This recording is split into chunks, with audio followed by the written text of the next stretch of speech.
Very good morning, student and my dear friend. Once again, you are most welcome in our YouTube channel. Hope you all are waiting for good. अभी हाल फिलहाल में ही दिवाली गया है तो आप लोग enjoy किए होंगे और आप सभी को बिलेटेड दिवाली की एक शुभकामनाएं. So today we are going to discuss about the photosynthesis, which is one of the most important topic of the class 10th student of the board examination. तो आज हम प्रकाश संश्लेषण के बारे में डिस्कस करेंगे. और आप सभी को जैसे कि पता है कि प्रकाश संश्लेषण ये बोर्ड एग्जाम जो क्लास बच्चे 10th स्टूडेंट होते हैं तो उनके लिए बहुत इंपॉर्टेंट टॉपिक्स है. इससे पहले हमने जो बनाया था वो टाइम मैनेजमेंट के ऊपर बनाया था कि आपको कैसे एग्जाम में और एज वेल एज घर में आपको टाइम को मैनेजमेंट करना है सो डैट कि आप हाई स्कोर कर पाओ क्लास 10th के बोर्ड एग्जाम में. So let's without wasting over time, बिना टाइम को बर्बाद किए हम फोटोसिंथेसिस टॉपिक पे जाते हैं. तो देखिए फोटोसिंथेसिस एक्चुअली में होता क्या है. We just discuss the photosynthesis. What is the means of the photosynthesis. So it is the mode of the autotrophic nutrition. आपने पढ़ा होगा कि न्यूट्रिशन दो मोड में होते हैं. ऑटोट्रॉपिक्स होते हैं, हेटरोट्रॉपिक्स होते हैं. हेटरोट्रॉपिक का मतलब ये हो गया कि मतलब हम अपना भोजन के लिए या कोई organism which is depend on some another for their food, अपने दूसरे एनिमल्स के ऊपर डिपेंड करते हैं अपने फूड के लिए. फाइन. ऑटोट्रॉपिक्स में क्या होता है कि एनिमल जो होते हैं वो किसी दूसरे के ऊपर डिपेंड नहीं करके वो अपनी फूड को खुद बनाते हैं. सो प्लांट जब ऑटोट्रॉपिक न्यूट्रिशन करती है तो इस इंटायर द प्रोसेस को हम फोटोसिंथेसिस कहते हैं. सो इसे अगर हम डिफाइन करें तो हम कैसे डिफाइन करेंगे, तो हम बोल सकते हैं इसके कि it is the process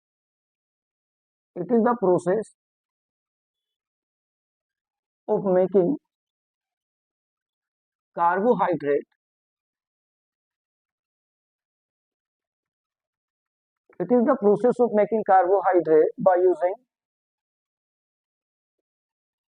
using carbon dioxide and water in presence of in presence of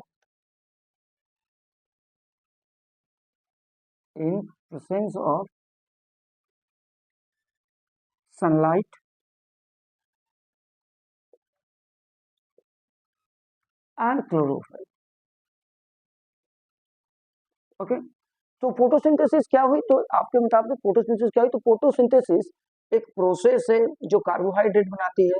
किस किस की मदद से, तो कार्बन डाइऑक्साइड और H2O की मदद से एक प्रोडक्ट बनता है that is known as the carbohydrate.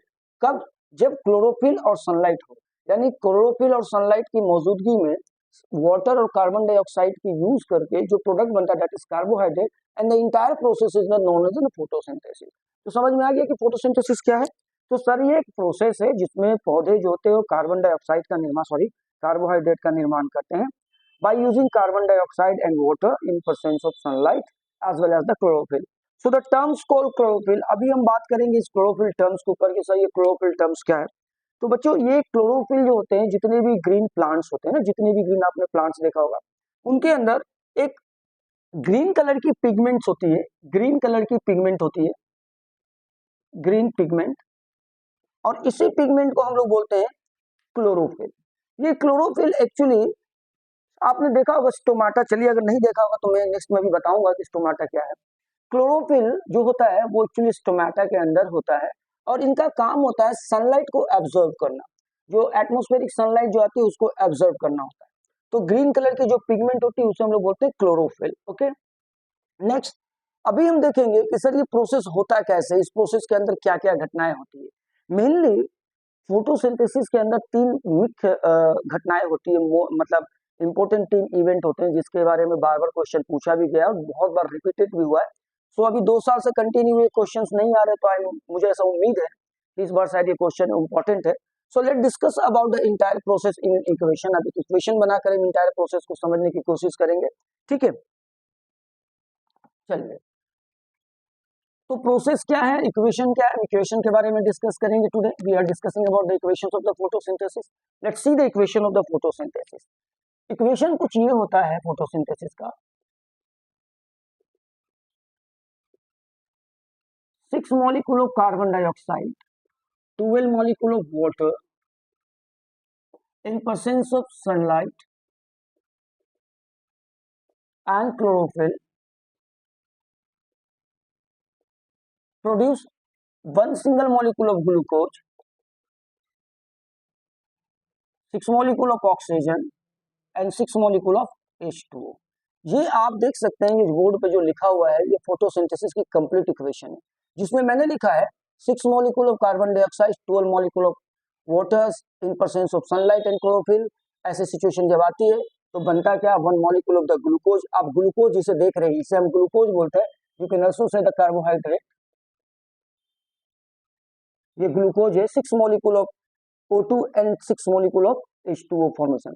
तो कभी कभी अगर मान लिया जाए क्वेश्चन आपसे बोले what is the significant, write down the significant of photosynthesis. मान लिया जाए आपसे एक क्वेश्चन पूछा गया कि आप इसकी सिग्निफिकेंस बताइए, सिग्निफिकेंट फोटोसिंथेसिस क्या है।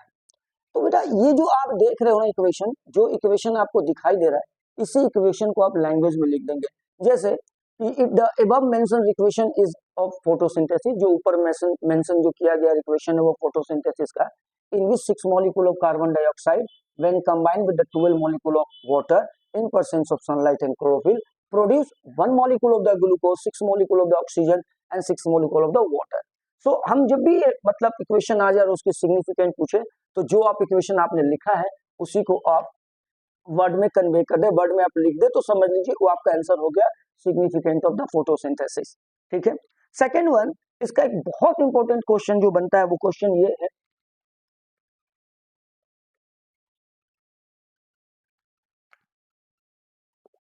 नेक्स्ट क्वेश्चन जो कि बहुत इंपॉर्टेंट है, what are the main 3 events occur during photosynthesis, ये बड़ा इंपॉर्टेंट क्वेश्चन है, इसे बहुत बार रिपीट किया गया है और इस बार मुझे जहां तक उम्मीद है, बीइंग अ टीचर एंड एवलुएटर, मुझे इस बार ज्यादा तक इंपॉर्टेंट है कि ये क्वेश्चंस में भी इस बार एग्जाम में पूछा जाएगा। तो एक बार क्वेश्चन नोट डाउन कर ले, what are the main 3 event occur during the photosynthesis. Photosynthesis के समय में कौन सी मेन इवेंट 3 जो होती है जो घटती है। तो चलिए लेट्स सी इसका आंसर क्या होगा। तो सबसे पहले हम आंसर की बात करेंगे, क्या आंसर हो सकता है, तो देखते हैं इसकी आंसर क्या है, आप देख ले एक बार। चलिए, तो मैं इसको बताने के लिए एक छोटा सा लीफ बना रहा हूँ, एक छोटी सी पत्ती बना रहा हूँ। ठीक है, पत्तियों के ऊपर आप देखिए छोटे छोटे पोर्स होते हैं जिनको हम बोलते हैं स्टोमेटल पोर, स्टोमेटल पोर। ठीक है, तो स्टोमेटल पोर में क्या होता है, सबसे पहले मैंने बताया स्टोमेटल पोर के अंदर में क्लोरोफिल्स होती है। बेटा ध्यान रहे, स्टोमेटल पोर के अंदर क्लोरोफिल होती है। तो पहला इवेंट जो होता है वो ये होता है, ध्यान रहे, नोट करते हैं, पहला इवेंट ये होता है कि सनलाइट को एब्जॉर्ब किया जाता है। Sunlight is absorb by chlorophyll. Sunlight को सबसे पहले तो क्लोरोफिल के द्वारा एब्जॉर्ब किया जाता है, पहला इवेंट है। ठीक है, तो आपको समझ में आ गया कि स्टोमेटल पोर में क्लोरोफिल होता है, क्लोरोफिल एटमॉस्फेरिक सनलाइट को एब्जॉर्ब करता है, पहला इवेंट होता है। दूसरा इवेंट ये होता है, ध्यान रखिए, दूसरा इवेंट में 2 घटनाएं एक साथ होती है। दूसरा इवेंट में 2 घटनाएं एक साथ होती है। क्या होगी पहले, तो पहले जो सनलाइट होता है, यानी सॉरी लाइट एनर्जी जो होता है, जो लाइट एनर्जी होता है चेंज किया जाता है उसको केमिकल एनर्जी। इसमें किया जाता है केमिकल एनर्जी में। एंड मीनवाइल, उसी बीच देखो ध्यान देना, लाइट एनर्जी को चेंज किया जाता है केमिकल एनर्जी में, उसी समय वाटर का ब्रेकडाउन हो जाता है। वाटर ब्रेकडाउन हो जाती है किसमें, breakdown into H plus OH negative ion में। तो समझ में आ गई, सनलाइट पहला स्टेप में क्या होता है, सनलाइट जो होता है एब्जॉर्ब होता है by the chlorophyll. Second step में क्या होता है, लाइट एनर्जी जो होती है उसको हम चेंज कर देते हैं केमिकल एनर्जी में, और सेम टाइम वाटर जो होता है वो टूट जाता है किसमें, अपने वाटर अपनी मॉलिक्यूल में टूट जाती है, H प्लस OH माइनस में टूट जाती है। And third and the last important event क्या है, reduction of carbon dioxide, reduction of CO2 का रिडक्शन हो जाता है, CO2 अपने आप को रिड्यूस कर लेती है। ठीक है, reduction of carbon dioxide into carbohydrate, तो 3 इवेंट मेन इवेंट है, आपको ये ध्यान रखना होगा। बाकी मैंने अभी इमेज वगैरह डायग्राम वगैरह पूरा नहीं बनाया क्योंकि एक्चुअली इसके क्वेश्चन के लिए कोई इमेज की जरूरत नहीं होती है। तो क्वेश्चन था कि what are the 3 main event occur during the process of photosynthesis के समय में 3 सी कौन मुख्य जो घटनाएं होती है। तो 3 मुख्य घटनाएं बेटा, पहला तो है कि सनलाइट को जो होता है एब्जॉर्ब किया जाता है क्लोरोफिल। क्लोरोफिल कहाँ पाया जाता है? तो स्टोमेटल पोर के पास पाया जाता है, ठीक है।